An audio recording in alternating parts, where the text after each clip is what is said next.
All right, welcome to Talking All Things Cardio Palm. Today we have with us Tina Fields. Tina Fields, how are you today? I am fantastic. It's so great to be here. It's so great. Tina was one of my mentors in Michigan.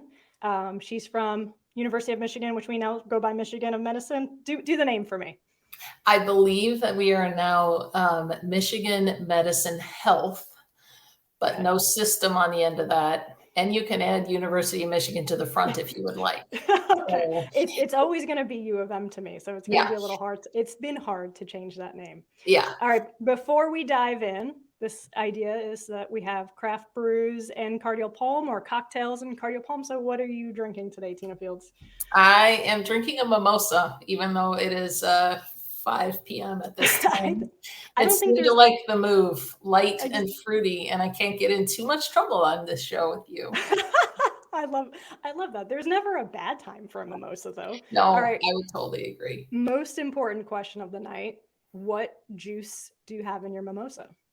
You know what? All I had was orange juice in the house, but I recently tried one at a baby shower with mango juice, and that I Okay. would highly recommend for anyone who has not had that before. Okay, I like that. I never liked mango. Every time I try mango, I'm like, Mhm. it's not ever what I want. And then recently I had a fantastic mango and I'm like, oh, I could do any variety with this thing. If I could Now it's make on the this list. flavor. Now it's on the list. It's back on the Okay, list. All right, perfect. so last question, champagne or prosecco? Champagne. Okay. Champagne for sure. Yep. All right. All right, Tina, tell us a little bit about you. Tell us about your time at U of M, and then we'll kind of go from there. Okay. So yeah, I started at Michigan in the summer of 2004, Okay. and I came just looking for a global experience in the acute care setting. I had 3 years experience before that. Um, and I had forced my first job to kind of start a rotational system there because I wanted to see all the things. But Michigan was a much larger institution and with a lot more opportunities for mentoring, which is what I was looking for. Okay. Um, I worked there. We had a single team of everybody, so I got to rotate everywhere. And then we got too big and split into two teams, and I had to choose. And I chose cardio pulm, and I've been on the cards team ever since. That's Um, Can I ask and a follow-up question? yes, How absolutely. how big was your first team?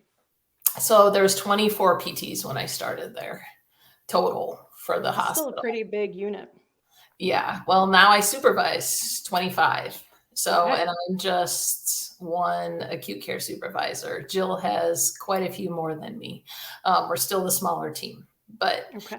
we have probably tripled in size since I've been there in the past 18 years. Wow. That's a long time to be at one place too. Yeah, it is. It is. I'm very blessed. If that doesn't come across clear in this whole conversation, I'm very blessed. I Uh, know you are. It's a yeah, wonderful place to work. it really is. Yeah.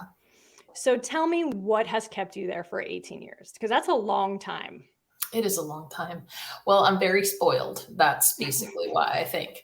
I've there are opportunities at Michigan to do all the things that I think as a PT, if you really want to do research, you can do research. If you really want to learn all the things, you can learn all the things.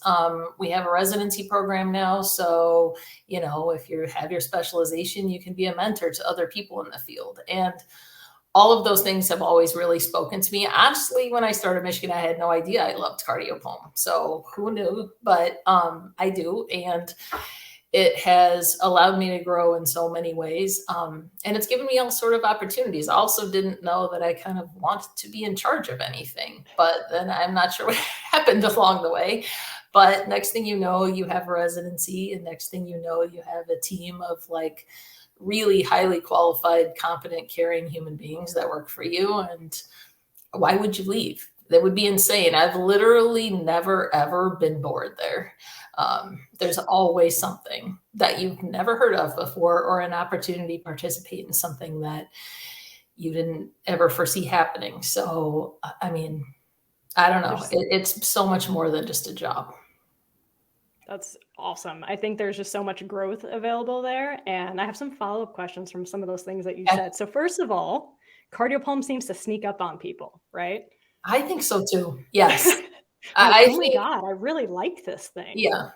Yeah. I am not sure why. When we had to split teams, I had to figure out, because I did love trauma burn and kind of putting all the pieces together in the way that trauma cases make you do. But I did feel at that point, I was 7 years into my career, and I felt like the place where I had the most growth in front of me instead of behind me was in cardiopulm. And I like so that. I chose that, and I have really never looked back.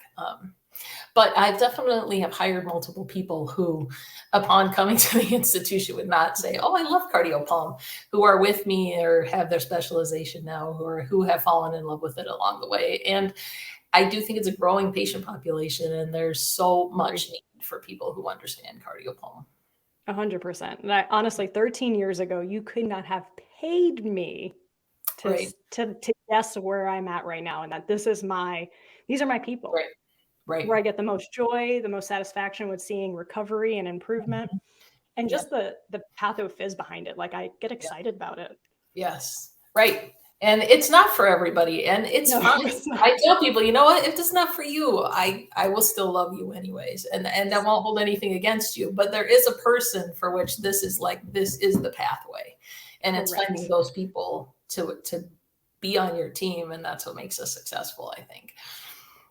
Okay, so that leads me right into the second question that I had building, which was leadership. So you talked about being a supervisory role, actually really enjoying being a leader. First of all, talk a little bit about that development, like taking over a team, running a group of 25 people, and the culture is just so good at U of M. Yeah. So like tell me about you kind of growing into that position, and then we'll talk a little bit about culture and how you've achieved what you've achieved. Yeah. It's funny because again, I would not have said I wanted to be in charge of anything. I don't know. That's again, if you look back, I would not have said that. But coming to Michigan, falling in love with cardiopulm, I moved into what Michigan calls a clinical specialist role on the team. And all that means is that when people would move into cardiovascular and pulmonary services, I would train them. I think part of why I fell in love with it was my training. So our supervisor at the time had Eisenmenger syndrome. And when she taught me, I was just looking at my notes the other day from our orientation. I have a full yellow pad that you flip through of Yep. things that she just off the cuff told me that I had never thought about before. And just the level of things that she knew about those patients, I think that's when it really started. And I really started falling in love with it because I was still rotating through all the services at that time. Right. But the ability to share that with others, watching other people fall in love with it, watching the impact that you can make if you find the right patient at the right time, help them understand their disease process, help them understand how to live their best life while they're going through what they're going through. I mean, there's just so many layers to it. So I did that training for 7 years. And along the way, I had, I think, 3 different times when my supervisor was off for one reason or another, that I was in charge for 3 or 4 months. And that was stressful. And that was hard because I mostly had no idea what I was doing. I was partnered. It would be me and the other clinical specialist doing it together, kind of breaking up the tasks, trying to figure out how to get through. But you get a little sense of your ability to impact the world. And I feel like as a clinician, I'm very biased, and I think everybody who's in a leadership role should be a clinician first. They should understand the workflow. They should understand what their people are going through. And then you can advocate for them. And then you can help to create the world that allows us to flourish and practice at the top of our license. And that, I think, has led me to eventually applying to be in charge. I felt like I had a lot of things that I wanted to change, and I felt like that was the way I was going to be able to do it. So I needed to apply. I needed to put myself out there. And is it always easy? No, it is not always easy. But am I, again, I'm blessed. The people I work with work hard. They're knowledgeable. There's 8 other cardiopulmonary I was specialists. gonna say, you guys are packing with the CCSs at U We're of M. we're trying to get to double digits. I'm hoping You're one running of these deep. days sometime soon. And then I told everyone at that point I'm retiring, but I don't know. I hope we get there before I have to retire. But I think you got some time still, Tina. yeah, I do. I have like a few years. But I just felt like I could impact the world in a way that I couldn't do from the clinician role if I stepped up, because what I want from a leader, I was like pretty clear on, and I felt like I could be that person for other people. I love that. Yeah. Okay, so I think you hit the nail on the head with that, right? Like you have to, I agree with you. I'm 100% in the same boat. I think to be a great leader, you have to be a great clinician and have gone through all the things, Mhm. right? I think it's a little harder to be a good leader steering the ship when you didn't have boots on the ground. Mhm. Yeah. So this is a big institution. Yeah. And I can imagine making change and pushing for what you feel is top of scope of practice and creating culture can be challenging. So let's start with the department first, because I think it always starts at that level. Mhm. How have you created such good culture in the PT department? Because I mean, I work there. You can Mhm. feel it. It's Mhm. a I team. don't. It feels like a Yeah. team. Yeah. I think, well, part of it is I hope that my team feels like I genuinely care about their well-being. I mean, if we went through COVID together, we've been through some things together now, right? Yeah. But even before that, I felt like I wanted to create a space where I would have wanted to work as a clinician, right? So I think it's my job is like kind of keep them informed, allow them to participate in as many of the decisions as possible. When I can't change something, explain to them why, Mhm. what happened, why was this decision made, and like also why can I not change the outcome, right? Or if I think that we can change the outcome, but we just need to like kind of play along for a little while to like put our ducks in a row, make sure that kind of we all feel like, hey, as a team, we're moving in this direction. And then also protect them from like dumb stuff that they don't need to worry about. Like if someone's raging about productivity, I don't care. And I know I shouldn't say that out loud, but it has never ever reflected what we bring to the table. And so if people want to yell about it, okay, like, and I can take that all in and I can come back and say, hey, like, are there inefficiencies in the system that are impacting you from like being able to do your job? And that seems like my job. But I'm not going to come at you with like, hey, your productivity when you're in this very complex ICU with very medically unstable patients wasn't super high. I don't care about that. Like, is there a standard for the whole team as a whole? Is there an average that we all basically hit? Yes. If you're like 4 standard deviations away from that, will I talk to you? Potentially. Right. But I'm always going to come at it from a quality of care perspective and from inefficiencies in the system perspective and from a supporting them perspective. And I think as long as everybody feels like they're part of the family, I don't know. I mean, if someone comes along that doesn't fit into the mold really, or like isn't really invested in stuff,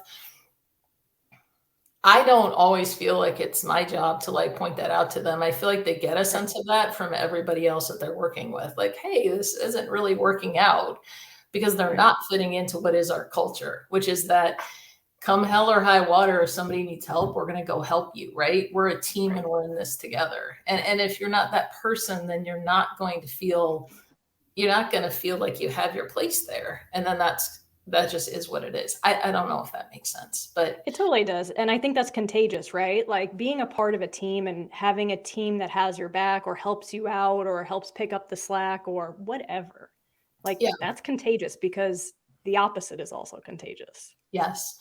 And it doesn't take much to go the other direction. So we have a very good idea that I cannot take credit for, that a staff person came up with. Probably she's been long gone, 6-7 years probably, but we have a cards team appreciation board in the main office.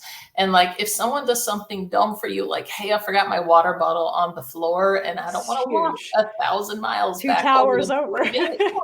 And bring it back, and someone grabs it for you, even without you even asking, and says, hey, I brought this for you.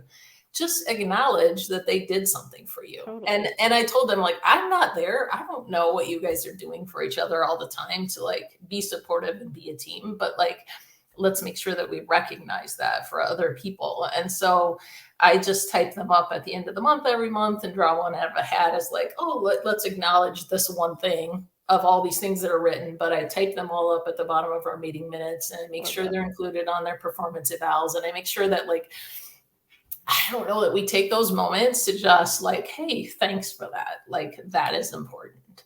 I think it is important, right? Like to actually acknowledge the things that are happening around you and that it's not being overlooked, because recognizing little things ends up going a long way in the long run. Yeah. Yeah, for sure. So, I mean, it's just one example, but it is a thing I think that speaks to the fact that they will write little notes. Like, I don't even know, like just the silliest stuff, but it's like, hey, I did appreciate that. Like, and Absolutely. I remembered it long enough to walk the 2 towers back over here, find a little piece of paper and acknowledge that for the person. So 100%. Those are the moments that I like, right? That make me happy. And it also brings a team together, which I think shows you the culture that already exists. Okay, so you mentioned before you have some very strong opinions about what a leader looks like. And I think you pretty much already answered that question. But is there anything else that maybe you haven't said yet that you think really brings forward a strong leader that will be able to carry a team like this? Yeah, I probably have a lot of thoughts. I think there's the basic thing that I said before, which is being the supervisor that as a clinician you always wanted, like someone who, you know, if someone's going to call and complain about our services, for instance, then I'm going to stop and be like, hey, I don't know what happened, but also I'm going to just check in, then I'll get back to you and make sure that I support them, because I know 100% of the time they're doing what they believe is the right thing for the patient, and I should be behind that as well. So I'm never going to sell them out over something like that. Huge. 2, I think I try to empower people. So I can't do all the things I'm supposed to be doing on any given day anyways, but also like giving people opportunities to demonstrate all the things they bring to the team. So if there's a project, I'll be, hey, does anyone want to do this? And if you've been there 6 months and you feel like that's for you, like come along and let's like figure out how to involve you in the things that are happening on this team, right? You know, I obviously I'm super blessed and I have people with all sort of talents, but I also have like intentionally tried to hire people who have like a little bit different of a background or come from a different setting, and then highlight the expertise that they bring so that they do feel like people will come to them as an expert in that area. So for example, like one of my more recent hires was in outpatient neuro for I don't know how many, for multiple years. And wasn't from an acute care background, but she knows about vestibular rehab. So like, hey, can you do a presentation about that to the team? Because then they'll know if they have a patient, they don't know what to do. Like you would be the person to reach out to. You don't have to have worked here for 15 years to have some part of this thing that you can own and can be yours. So that you feel like you're contributing, right? So I try to find that thing for all of the people on my team. You know, you need the people that just want to come to work and see patients and don't want to do the things and go home. And you need to celebrate those people as well, right? Because it, you know, if everyone wants to do a project for 6 out of their 8 hours every day, that also doesn't work. Right. But I do try to look at the schedule and find some time for people, if I have a project that I need them to work on, or there's something that I want them to do, to say, hey, let's acknowledge you for this thing. Let's try to figure out how to communicate it to the team as a whole. And let's try to give you some resources to be able to put behind that so that that's possible for you. And then from that point on, you're going to be recognized for that skill. Right. And yeah. And I don't know. I mean, I lose control of things a lot. We have 2 meetings and the whole meeting goes off the rails and I'm just like, okay, well, whatever. But I think what I realized during COVID, when all of our meetings were online, you know, we don't see each other on the floor, right? are here, and then the other person is next, 16 beds that way. You're not going to run into them all the time. Is that our team meetings are like a really important space for us to stop, maybe talk some baloney with everybody else in the room, make some jokes. So I try not to stress about people, coming in whenever they can get there. Start a little bit late because we're acute care, and that's fine. Yep. God knows starting at exactly on time at any time in the acute care setting is like a joke. Yeah. It's got to be like a 15-minute window this way or that way. Plus or minus. Like if you're going to miss the whole thing, like maybe just send me a message and be like, yes, I got stuck here. And like, is there anything I need to know? And then you could like pop over or whatever. Right. But I don't know. I mean, yeah, I guess I want to stop you there because I heard some really big things. And the one thing that I really heard was that you pull out people's strengths and maximize it. And not everyone has the same strengths. But then people learn from each other and also have a go-to person.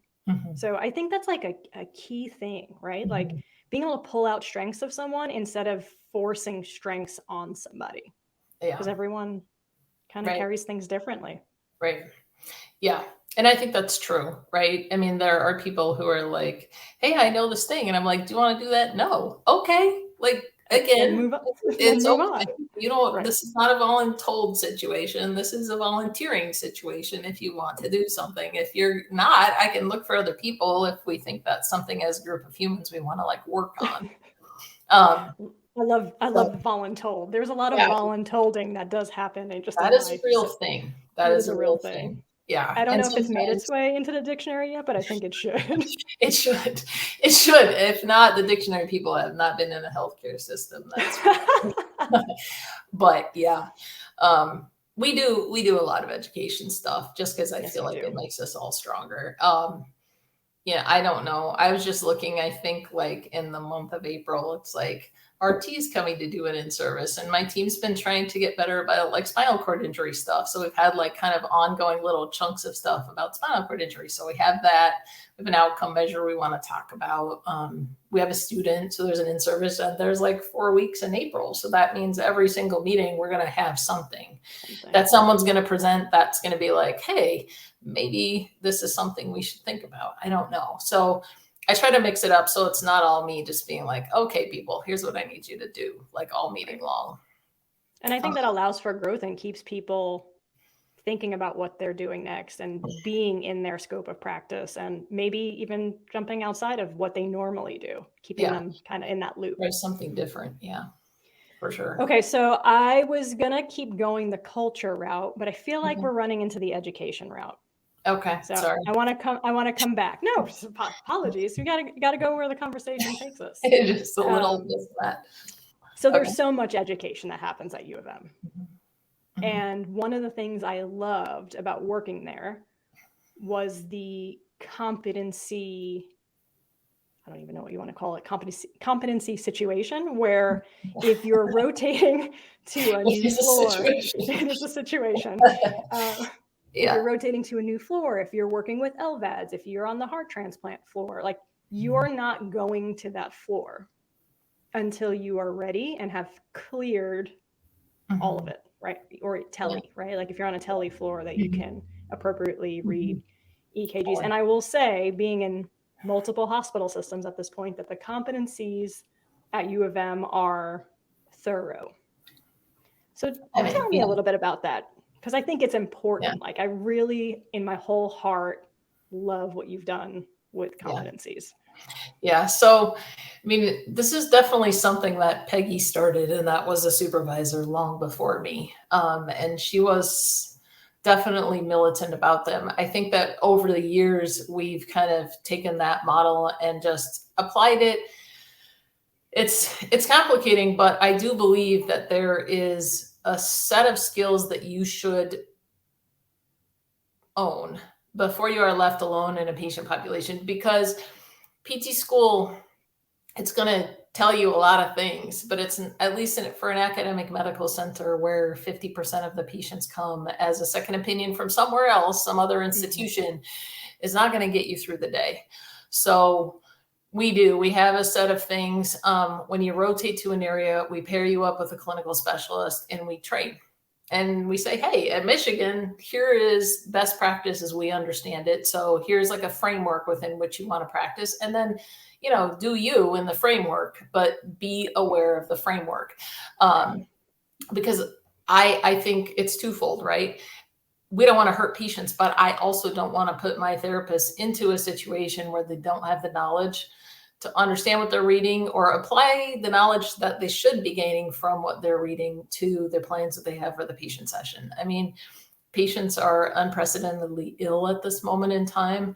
I want us to be able to be comfortable. I want us to be self-directed. I want us to be in charge of the situation we're in. And I definitely always tell them, you should know the moment at which you need to leave. Like, maybe that's the most important part of the whole thing, is know when you should be there, know how aggressive to be while you're there, but also know the set of circumstances where the risk of what you're doing outweighs the benefit of what you're doing. And without all the knowledge in the middle, I don't know how you make those decisions about the benefits of PT in this moment in time versus the risks of PT at this moment in time. And if you don't know the difference between those two things, you shouldn't be there.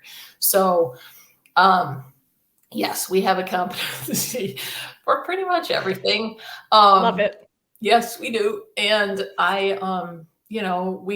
we update them regularly when things change on a floor or a new procedure starts on a floor or anything happens on a floor. But there's a standard at which you must meet to be left alone there. And yes, I do make sure that they are all independently able to read telemetry. We do, like, every 6 months, I just bring a 10-strip quiz to a meeting and we all fill it out. And then it's a good chance if people are a little bit rusty on anything, I bring them to the office, we chat it out. It's not about punishment. It's about ability to real-time read tele so you can make intelligent decisions when you're with the patients. You cannot call yourself the cards team and not be able to read tele. I very, very strongly believe that to be true. Let's stop for one moment. Do you feel telemetry and being able to read telemetry as a physical therapist in an acute care setting is important, Tina Fields? Yes. And yes. Previously, like, we got new monitors. It's not as bad as it used to be. But previously, the part you could see live was potentially like 1.5 inches. Yeah. If you don't know how to read tele, you were going to have zero idea what's happening in that 1.5 inches on the wall until the monitor goes in the hall and potentially some pager goes off somewhere else. And then someone decides to walk over and hey, what are you doing in there? Unacceptable situation. No. And you should be able to pull back before we get to that point, because usually it's coming. Yeah. There's some sort of warning. Yes. Yeah, usually, for sure. Absolutely. So yeah, we teach them that. We have I guess it's Cornerstone now, but we have an online module about tele that we have them pass, just to talk about kind of implications of different rhythms on cardiac output and how that might impact physical therapy. And then we do just like ongoing training just to help them kind of understand that. And again, I don't know. It has been said that we do a lot of that kind of stuff, but I also have a lot of clinicians who can handle a lot of situations and are not looking for feedback from somebody else about what they're doing. They might have a question about the patient's medical status, but that to me is much different. Right. It's a different question. Mm-hmm. Yeah. Tell me a little bit about LVADs. Oh, yeah. So I love. Actually, one of the reasons why I decided to do PRN at U of M while I was at the VA was to be with this higher level population. Yeah. So LVADs are very specific. There are different types, and your competencies are pretty, again, thorough. I'm going to just use that word. Well, go ahead, finish the question. The only piece I want to kind of throw in here is that how would you describe your therapist's role with patients with LVADs? I mean, like, how much hands-on training do they get? Like, what do they know how to do? And just maybe go down that route a little bit. Okay. Yeah. Well, we're blessed because we have this perfusionist named Kevin, who is like kind of part of the Kevin's still there? Kevin is still there. Oh man, he was good. I liked him. He somehow, he is a perfusionist, but he ended up in charge of Right. all the nursing training and all of the training that they did for people to manage the patients when they came out of the operating room. He also, more than anyone I've ever met, can kind of like look at you and be like, you're a physical therapist, you might care about X, Y, and Z. Like, he was kind of able to put himself in our shoes to help us understand what, with this specific device, might we actually care about. But we, both OT and PT at Michigan, are super involved with the LVAD patients. You know, the OTs have a whole situation.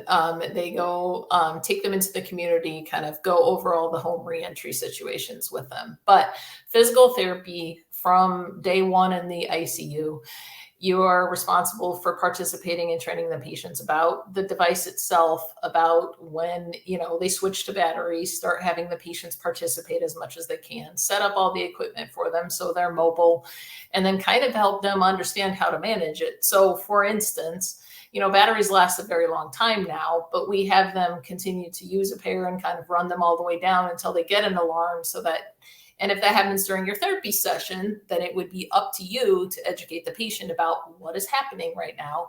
Why is it important?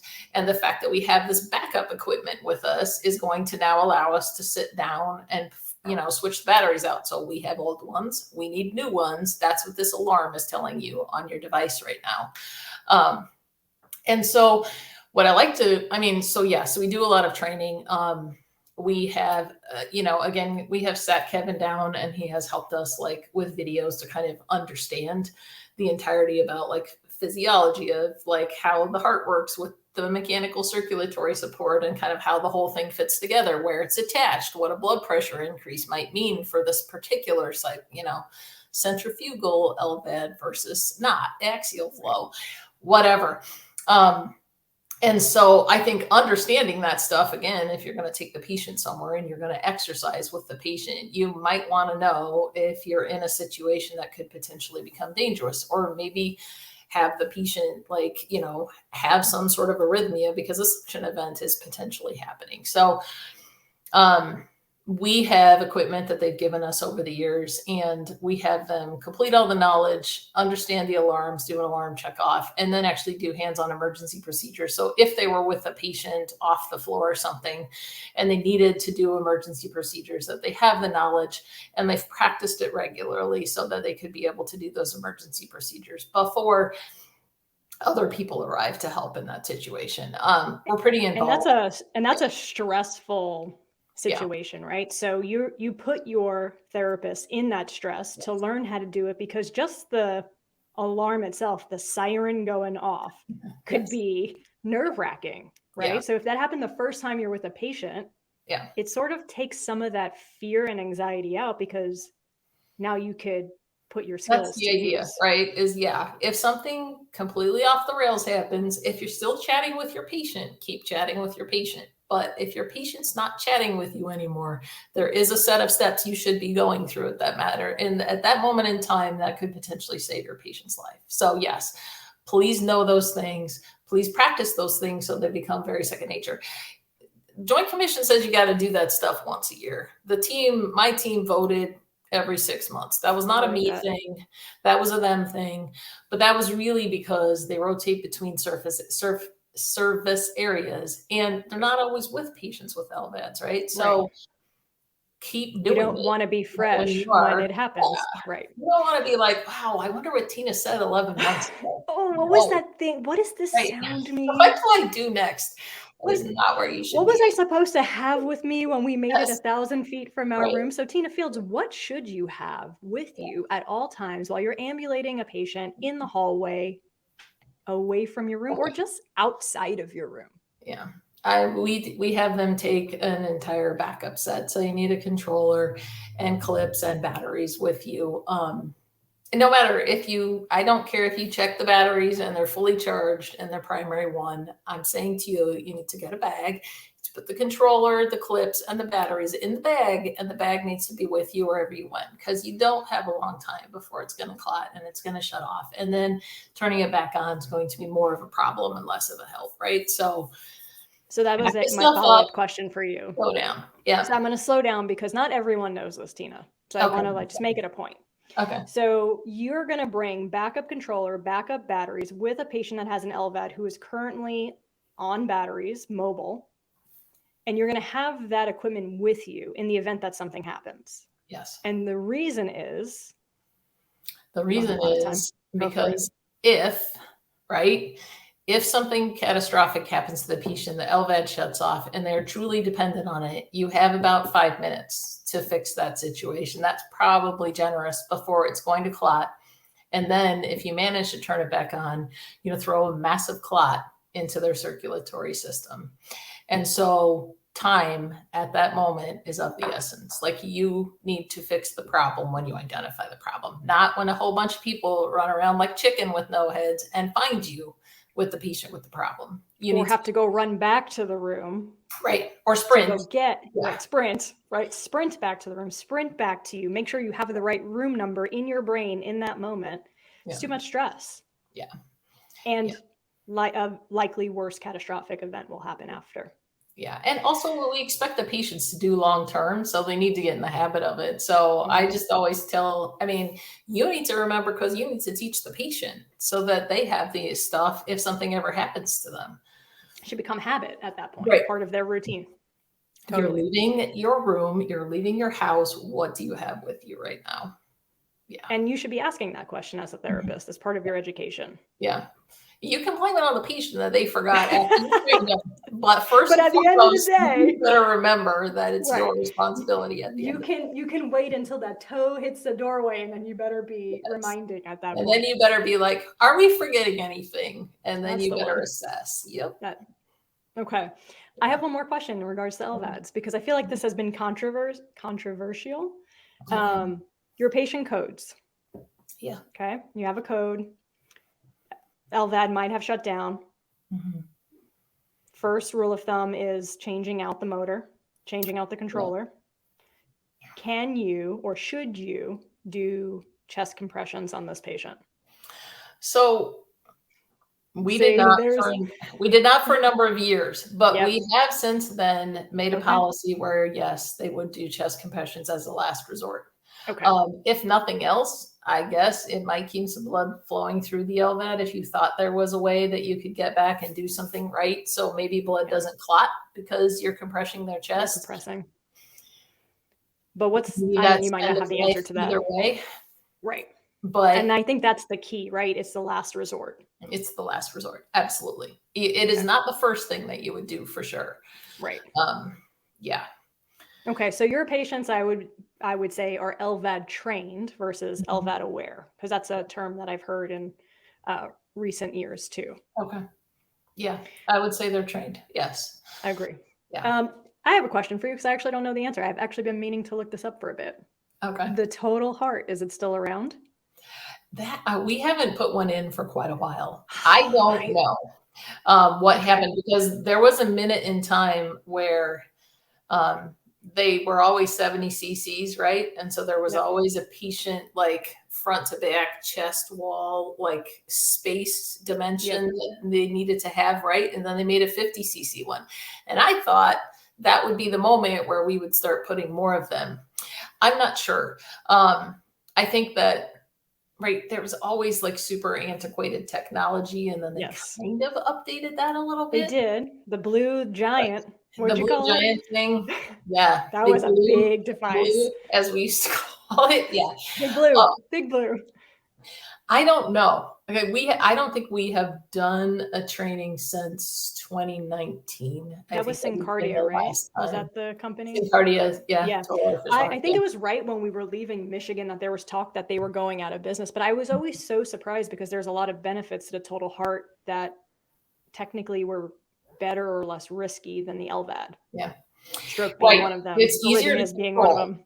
Right. It's easier to control because you don't have to give all the cardiac meds because you took out their ventricles. So that is easier to control. But I do think they had a lot of trouble like diuresing them and keeping their fluid status such that the ventricles, whatever you want to call it, the total artificial heart, was filling partially, but not completely. And you would be able to have some flexibility if they got up and moved. But also, there's a bed problem too, right? In most thoracic ICUs. And we I don't know if we sent more than one person home. I I remember was gonna say I have one in my mind. right, And that he went with went the on, Freedom I saw Driver. him in Chipotle one day. I was like, I hear it. There is a total heart in It's Chipotle. somewhere here.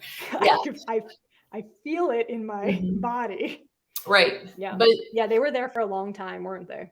that was the problem, is that a lot of Yeah. people could not be weaned to the parameters that had to be set to use the Freedom Driver to send the patients home. And so because of that, then you have a patient sitting in a bed, and then there's, 20 other patients that don't have surgery because of that. And I don't know if that's part of it or if it was literally just the company, but some combination of those things. I just think there wasn't enough. And I don't know if it was, Yeah. you feel like computers are smart enough now to like figure out all the things. So more of that could have been adjustable, but it's a fixed plastic ventricle and it does Yes. not work the same way as a fluid No. heart does, even if the fluid heart is old and doesn't work very well. Correct. So there's a lot of complicating factors in that, but I don't know. I truly don't know. I just know I was that curious. we haven't put one in, so we haven't done training in 5 years now. Okay. That was actually something on my list to look at. I'm like, I wonder if this is still going on. Because Yeah. it's not here. It's not here in the Midwest, or Okay. Yeah. more in the middle than where Michigan is. Because I know Yeah. we like to call Michigan the Midwest. I think that's a little It's a little little east, but whatever. We can call it yes, the Midwest. It's fine. close enough. From a Yeah. New Yorker, I'm like, yeah, sure, that works. Right. Yeah. All right, so that kind of leads me into more about culture in the hospital, right? Okay. So you Mhm. have PTs Uh-huh. doing battery changes, learning how to do controller changes on LVADs. You had PTs taking your LVAD patients out into the community. First of all, I just want to say how amazing that is and how that just makes sense, right? Mhm. Such a high level device that you have to deal with and live with. Let's put them Yeah. in that environment. So I think that's Yeah. just phenomenal. But from a university perspective, the one thing I loved about U of M was the culture of PT outside of the PT department. Okay. It was strong, right? Like people look to PTs to make decisions. Mhm. They expect you to be a part of the plan and decision making. Mhm. That's a huge thing. Yeah. So, do you have any insight into how or why Well, that is the way it is? I mean, I would say that comes from Peggy, right? Because Peggy was a force to be reckoned with since the beginning of time. She was also very well educated. And very deliberate about the choices that she made. So she was all about the data. She would always be tracking the number of consults we had. She would always be looking for where's the sweet spot, right? How many consults should you have on your list to be most efficient? You don't want the exact same number of people you're trying to see because some of them are going to be not available, right? But also like 40 is way too many. So like how do you hit the sweet spot? And I think she would continually chip away at that message. So from the beginning, I think that's how we continued to grow, is because we did not accept the consult service role, right? We're not. I just feel like we're like a Ferrari, or pick a fancy car, I and like you it. can Let's go turn your Ferrari. Ferrari into an 85 or 72, when were Pintos around, but you can turn it into a Pinto. And all you have to do that is tell us we have to see 14 patients a day. Because then I'm going to use, I don't know, 1% of the things I know on a daily basis. And the other 99% of things that I bring to the table, which I would argue are maybe the things which are most important to our patients, are no longer going to be part of the conversation, because I have to get the hell out of your room and go to this other room down the hallway and Right. throw another patient in the chair and make a recommendation without like having actually ever assessed anything. And I definitely haven't treated anything. And I also haven't probably educated about anything. And I don't know, do you even know your patient at all? Like, have you assessed anything about where that patient is in life? Like maybe you could say something that might be meaningful to them, but you're not going to know because you have to get out. So I don't know. And that was a rant, and I'm real Oh, sorry. I'm so excited. We just hit Tina's hot button right there. So Well, let's it keep going. really, really pisses me off because it's so stupid. But does the university, I don't know. I'd be very interested if you ask globally how many people like truly understand why we're there. I do think that they understand, the things like, so, we did the study that says patients coming back basically almost 3 times as frequently if you don't follow our discharge recommendations when we make them, right? And that, I think, kind of gets people That's, thinking, because there's a length yeah, of stay problem, right? There's right. a readmission to the hospital problem. And if you don't set the patient up for success, which we're very good at when given enough time, Right. then the patient's going to be there with you again. And it's not going to be fun for them or you, right? Because now your ED is going to be full of other patients. And so I think But this is a huge point though, right? Because sometimes you just need 2, maybe 3 days to get there versus like 2 or you need weeks. just enough time to show up a second time and Right. like help them with some things, like Right. problem solve some stuff with them for home, like make some suggestions about how they could be safer, or how they could be more independent, or how if they exercise with some sort of regularity, they might be living a very different life. Right. There's so many things that we bring to the table. So I do think that there is an awareness of those things. I think we still have many light years to go for them to like really well understand what it is that we do, because we do, I'm presently sitting on like a mobility initiative for the hospital. I saw And that you in your get to the email. people, right? You get to like the people who are excited about stuff. But like there's still people who say do less with more. Well, I don't know. If you look at PT research, more PT leads to a lot, shorter length of stay. Then you have a bed, then you make more money. Right. So, But you we're have to let the still, PT happen. right. You have to actually invest a little bit of money to see that happen. But I've been really thinking recently about how many things could you say to hospital leadership at your hospital that said, hey, if you did more of this, your length of stay would be half a day shorter or a day shorter. Think about the amount of money you would then save, that you would then make, because a different patient would be in that bed, and compare that to how much you're paying us, right? Right. 100% of the time, that's a win for you, 100% Totally. of the time. But like, yeah. And So everybody that's needs to do twofold. mobility. So that's a whole other thing that I could go Right. down the thing. But Yeah. I think we just keep showing up and we just keep chipping away at the things, right? And we just keep saying the thing. You don't have to agree with me. I don't know how many times I've been told, like, you have to do less with more. Like, okay, I'm going to keep looking at inefficiencies in our system, and I'm going to keep trying to do all the things. But I'm going to need you to look at the fact that more PT equals faster patient turnover, equals less readmissions to the hospital, equals all of those things. So yes, I can try to do that, but you have to understand what your investment in this case means to this institution big picture. And do I feel like I have done that? Meh, I am trying, and I will keep trying, because I'm a very stubborn human. That's But why we love you, Tina Fields. yeah, but there's a lot of room to grow. And I think at probably every hospital in America from that perspective. Absolutely. But I It's think just that's a a good matter. point. Oh, go It's ahead. twofold right there, right? Mhm. So one is decreasing length of stay. At the end of the Mhm. day, that is always the goal, right? They Right, kind of run it like a right, hospital system. If you right. get a person out, you can fill the next bed. But you want to do that in an appropriate amount of time where the patient's actually ready to leave Mhm. and has had PT and DC Rex and all of the things, and exercise and balance assessments, and actually Right, maybe worked on some balance right, and right, simulate the home environment. right. But the big piece that people maybe not realize, and has always been my question as to are we talking to leadership about this, is the readmission. Mhm. Because if you have readmission, you actually lose more money Right, than, say, one right, more day in the right, hospital, right. Because if they're right? coming So back then for the same thing, yeah, then you you're have a problem, because you right. might as well have just kept them there. Yeah. Exactly. And I think it is being able to speak to those things. Like, yeah, there's a lot of evidence out there about those things, but, and who cares if they want to hear about it or not? I mean, imagine if there was like some other thing that you could give to a patient that would cut their length of stay in half. Would anybody be arguing with you about, not in half, Absolutely but not. by half a day? I'm sorry. Would anybody be arguing with you about it ever? They would not. They would just be insane. But like, this is a thing because they see us as a cost.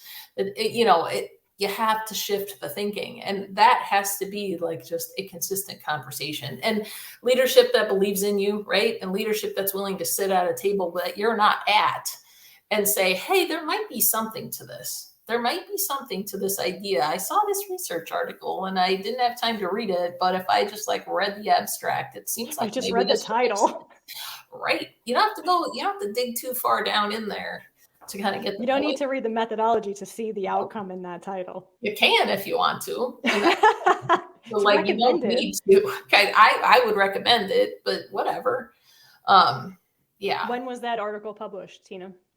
Oh wow, you'd have to like it was. I'm gonna have to hook it in the show We'll notes. find Make it. sure Can we everyone attach it is. to this? Yeah, Huh? we're gonna attach it to the show notes. Absolutely. Absolutely. I think I'm maybe second author on it. It's Beth Smith. It was definitely like late 2000s, I think. I kind of all blurs together, if I'm being honest. So I mean, the we'll last find 3 it. years is kind of like, Yeah. what year is it? Right. But we can find it. We looked at a week of time, people who were discharged in all 4 seasons for a year. And then we looked at all of our PT patients. And then that's what happened. And our hospital did not really want to publish that result because I think they were like, it doesn't really make us look very good. And I'm like, well, I don't know if that's exactly why we did this. Shouldn't, but I think you need to then look at the But the idea behind is it. it's out there. And Right. so if that helps, but we were just looking to be like, hey, we believe in ourselves. So let's prove that statistically it actually does make a difference. And it did. So I don't know. We like to talk about it anyways. I think you should. I think it's powerful, right? And it's Yeah. giving the PT department, the PT profession empowerment, just like you Right. said at the start of this. Right. Okay, so that moves us right into my next big piece, which is scope of practice. Practicing at the top of your profession, practicing at the top of your scope, doing everything within your scope of practice in this setting. I know you feel strongly about this. I do. I mean, part of this is, so I don't know that all institutions have written their policies in a way that allow you to do that. And please don't do anything that I say right now if it's out of scope of practice at your institution. But correct. I know for me, having practice on the West Coast and then having practice on the Midwest, I was on the West Coast, I wasn't allowed to suction my patients, right? I had to do all my things and then wait for RT for 20 minutes to show up and suction them while I watch them gag and feel horrible, right? And you can't do anything else in that moment. Right. I can't do anything else. I can't help them in any other way. And also, why are you going to get up with me again if you know you're going to have 20 minutes where you basically think you're dying because I can't suction you? So all of the orders at Michigan are written so we can titrate oxygen. We do a lot of education about that, right? Yep. Cranking up everybody's oxygen is also not the answer, but sometimes it's appropriate to allow people to do the things and get stronger. Sometimes it's not, and you need to know what the difference is. But, we can suction patients. It is a competency. We discussed that few 20 minutes ago or so, but it's not a thing that we take lightly, right? Yeah, we do absolutely. Education, we practice on a dummy, and then we practice with a person who's good at it on humans before we let you practice by yourself. Correct. But we do that because why? Because we're probably going to be the ones that are going to make all the things move while we're there if we're doing it right. So we do that. We will check in obviously with nursing, but we also, I think, have a voice at the table. We're not just going to accept like not today. We need to have a conversation about why and about the risk or the benefits for the patient and about all the things that we bring to the table, right? That's part of nursing understanding our role as well. Yep. So how do you get to a point where as a PT, you feel confident that you can make the situation that's happening in the room better? Because if you believe that, you're going to be able to convince other people that that's actually true. And then the other people, mostly nursing, is going to be like, actually, last time Tina came by and we had this conversation and she convinced me to let her go in there, things got better for my patient. And then the next time it's easier. Right. But what might that look like, Tina? Let's talk about it. We have a patient who maybe in a certain situation that nursing might say, you know what, today's not the day, right? And in some situations, people might turn around and say, okay, nursing said blah, blah, blah. Yeah. But what might you be thinking in that moment? And like, what kinds of things could you do besides, like, let's say mobilizing is off the table. Yeah. Are there things that we can do as a PT in that situation? I mean, I think I've talked a lot about that with Rachel Craig, obviously. So Rachel's been working at the university she always jokes that she came at the house, but she's been there over 20 years. She's super invested specifically in pulmonary things. And I think sometimes We've had a lot of conversations along the way about, hey, the patient's already breathing 30 times a minute. So obviously everything I'm going to do is make that worse. Well, not necessarily, right? Can you go and say to the patient, hey, we're not going to get up, right? We're not going to do anything crazy, but let's see if I can put you in a position where mechanically you have a breathing advantage and I can make this less stressful for you, right? So would you trust me? Maybe that takes 10 minutes of chatting with the patient. You're very chill. They're trying to recover. You're just saying, I have a belief in my abilities as a PT to help you with this. So then if you can convince them and you can try to position them better so their diaphragm has an advantage, so their abdominal content is not sitting on their diaphragm, whatever it needs to be, can you put them in a position where it's easier for them? And then, you know what you have? You have a patient for life. Like, that patient's not going to say no to you when you show up next time. You're going to say, hey, how are you? Like, did it help? Did I do something for you that changed that? It doesn't mean you can fix everything, right? But it means that you went and you tried. And Absolutely. I think more often than we give ourselves credit for, we could make a difference. Totally. And even just teaching strategies on how to help with that shortness of breath or whatever the issue is. If they are really junky in the lungs, like, there are things you can do while that patient is in bed outside of anything else. I don't need to go. I mean, we're not doing jumping jacks, people. I just want to go in and have a conversation with your patient and see, like, hey, what's going on? Right. And make that relationship, right? You just said you have a patient for life. You've made a relationship with that person. That person now trusts you in a very inopportune time in their life, in a very scary place in their life. And you can literally make a difference. Yeah, because you're inside the circle now, right? Next time you come, they're going to be like, I don't know, but she gets me, so it's going to be okay. And I'm going to do whatever she thinks is going to be a good idea for me, because now I trust her. Right. And now we are on a team together, right? And I'm here to help you have a better you. So, do you believe that? After that, I think they usually do. And then everything else is easier. But absolutely, you have to, like, as a PT, you have to believe in your skill set in that moment. And also be okay to take the time to build the trust, right? Because I just met you, Tina. I don't know who you are. I don't know what your intentions are with me. Do you see the shape that I'm in? I'm right. scared. And you say PT, and they might have met us before, which is sometimes good and sometimes not so good, because they conjure up something crazy and you're just like, oh, Lord, okay, let's start over again. Or other people may have warned them about us, right? I've heard that term, oh, they warned me PT's coming, or we use words like pain and torture. And I literally, it makes me cringe. Stand for pain and torture? No. No, I'm here to help you. Of anyone here, I likely can make this better. Right. And I think that's important, right? Because words matter. How we say things matter. How we show up for ourselves matter. Like, the things that we say to other interdisciplinary team, what we say to our patients, how we carry ourselves, and actually have those conversations so that you make that relationship. Okay, you said something before. You said, I want to come back for it because it's a hot topic. What I said, oh, Lord, what did I say? Hot topic. Just put the person in the chair. Oh, yeah. There is such a terrible stereotype. I feel very strongly about this. Yeah. Just putting a patient in a chair, just walking the patient, take the patient for a walk. Take the patient for a walk is one of those terms that gives me a little twitch. Yeah. No, for sure. Tell me how we can change the script. Yeah. And I think we've already done some of that. So yeah.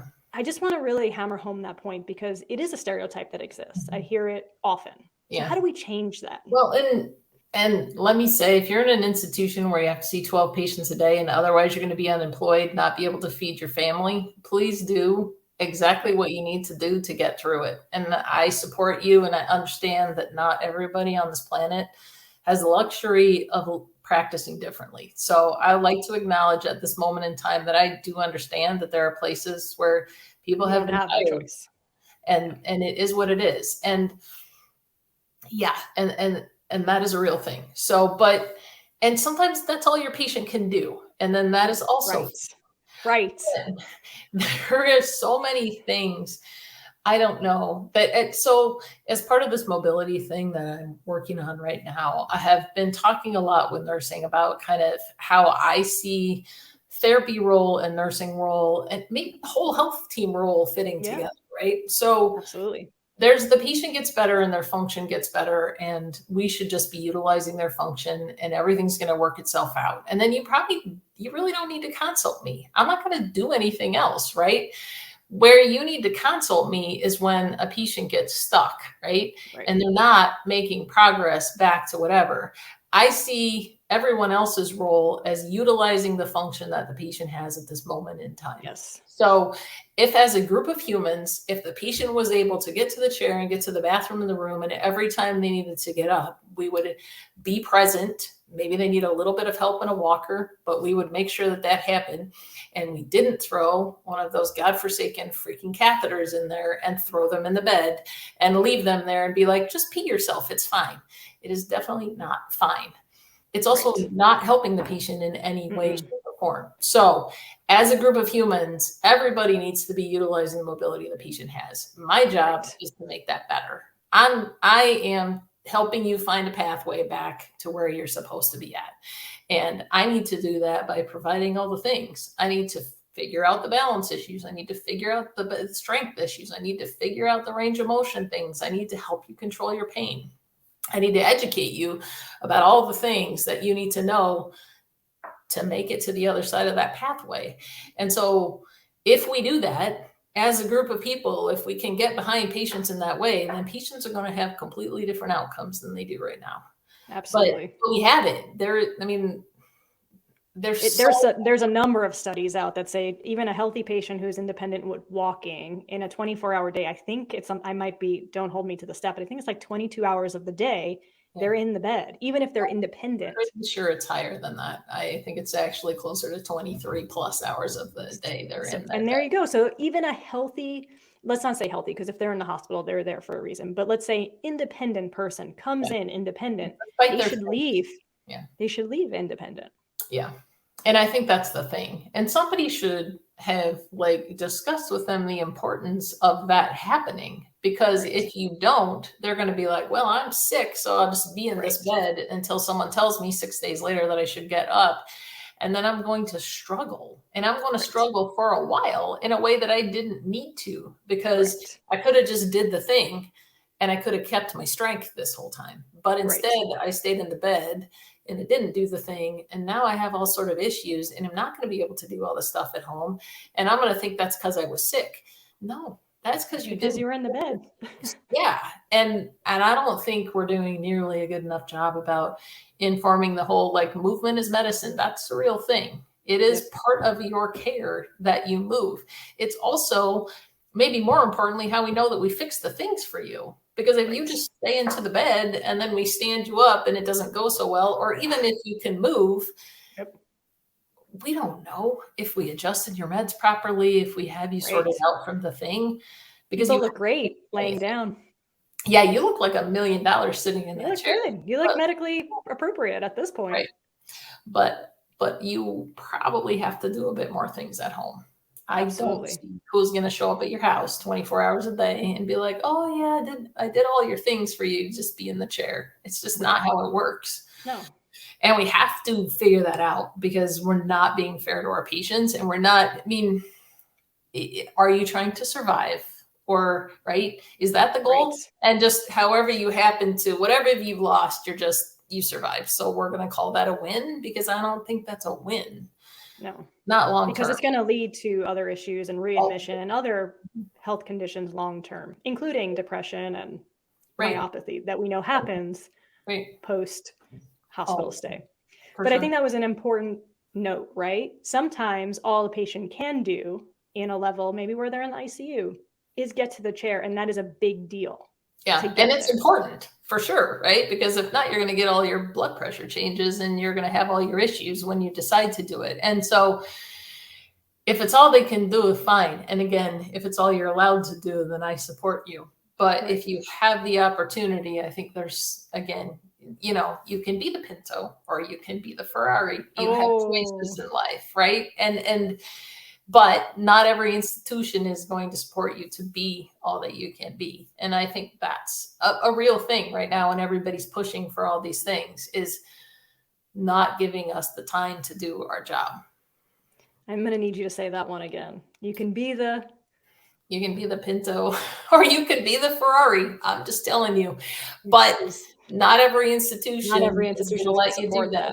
Yeah. Correct. And if you have the option to go look for one that will, I would support you go do that. I think you're gonna have a lot more life satisfaction. But absolutely, the people in the hospital that don't let you do that are probably depending on you to come and help them into the chair. And, you know, if that's where you're at, I hope someone's there fighting for you to change that, because that's beautiful. Really sucks.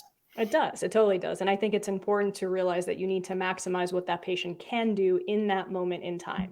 And if that means they can do high level activity and maintain all of their independence, then you do higher level activity. Yeah. And if it's as little as positioning someone in the bed, then you position that person in the bed to make a difference. But that range should exist. Right. And you have all those skills. And if you don't have them, come find a place where they're going to teach them to you and help you figure them out. Because that's a perfect segue, Tina Fields. So Tina, you guys recently have a residency program that's accredited. How many years are you accredited now? So we're coming up on reaccreditation. So we're 5 years in already, coming in May. Yeah, I know. It's because of COVID. It ate up a lot of years in there. So we did not have a resident during the institution shut it down during COVID, which is probably very reasonable. I think that maybe surviving for a while in there was all that any of us really had, right? So it's hard to bring all the things you need to bring to be there for your resident if you're in survival 100%. mode. Right. But we're back, and we're very blessed this year to have a resident again. Yes. And they're coming for reaccreditation in May. So hopefully then we'll have another 5 years of residents in a row, and barring another global pandemic, we'll make it to the other side. But yeah, we do you want to tell me a little bit about the residency? How many people you take in a year? Do you do tuition versus salary? Just like give a little snippet. Sure. Yeah. So we take one resident a year. Our residents start in September. Normally, though, our through RFPT CAS is the application site. Our application period closes in February usually. I kind of adjusted around CSM, so don't quote me on that part, because sometimes people are like, oh, well, can I meet some mentors at CSM? Yep, you can do that. But usually sometime in February, and then we interview in March.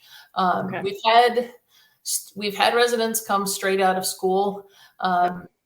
We've had residents who have come to us either with experience somewhere else, or our very first year, we had a resident that we had trained ourselves.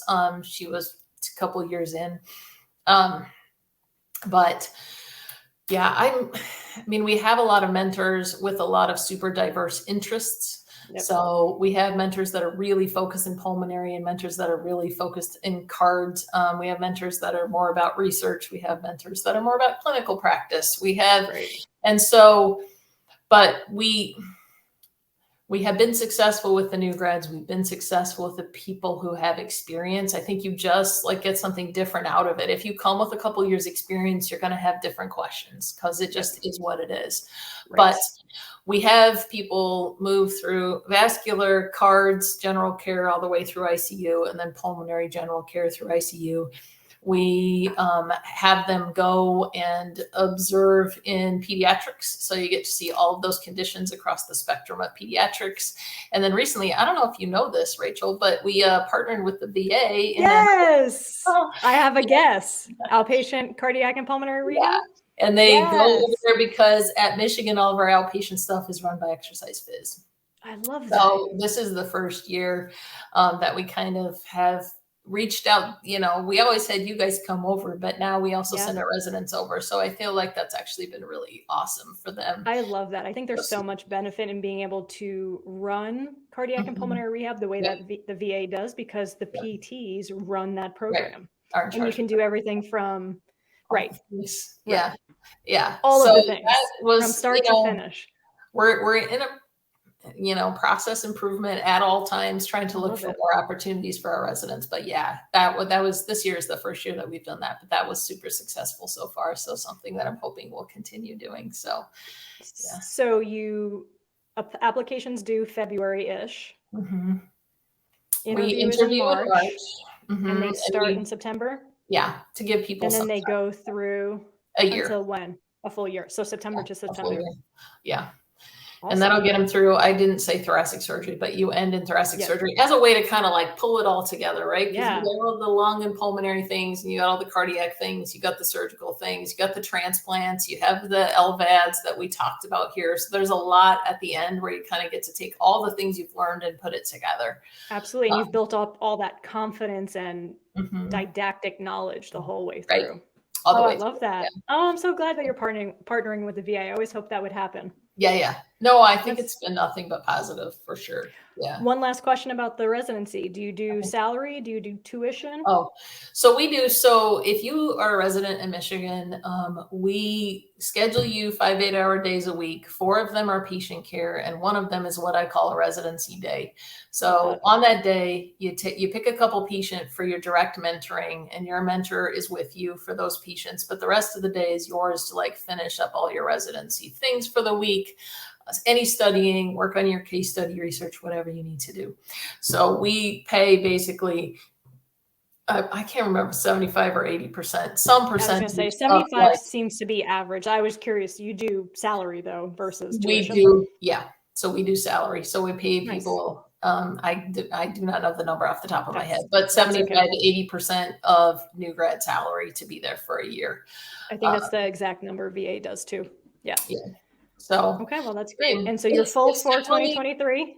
Yeah. So we have a resident, yes, for this upcoming year.